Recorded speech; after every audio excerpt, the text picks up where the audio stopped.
Hello po. Ano update medical nyo? Kasi yung mga nagchat-chat sa akin, parang konti na lang tungkol sa medical. O, konti na lang. Hindi katulad ng dati na napakadami. Oo.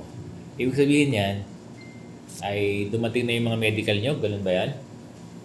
O, kasi dapat itong week na to, o ay mabigay na yung medical nyo kasi kung kahit na wala pa yung yung regular fund ng medical. Oo, nire-require yung mga nire-require yung mga schools division na mag-front load.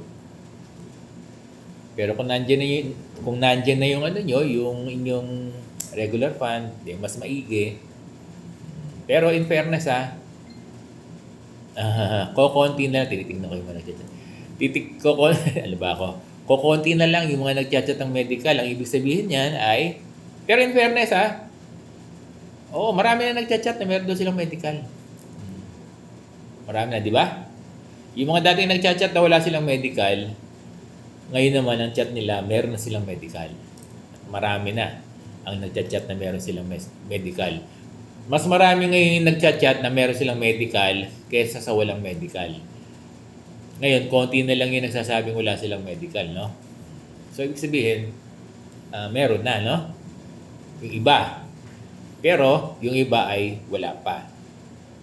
Oo nga eh. So, siyempre, doon sa mga wala pa, nanawagan tayo doon sa mga schools division superintendent nila, ng mga division na hindi pa nagbibigay ng medical allowance. Ano po?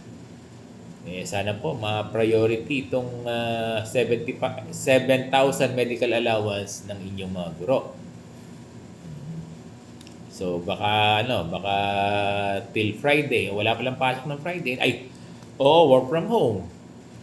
So kung wala ngayon, siguro baka next week ulit.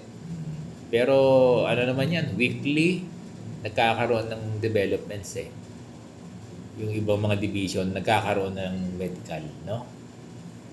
Siguro kokonti na lang, tama ba ako? Kokonti na lang na division Kokonting division na lang ang hindi nakakapagbigay ng medical.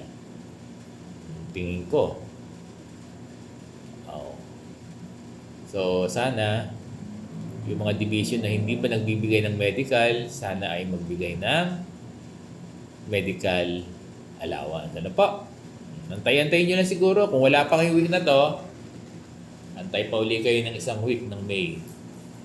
At hindi rin tatagal yan, dear teachers, magkakaroon din kayo ng medical, ano?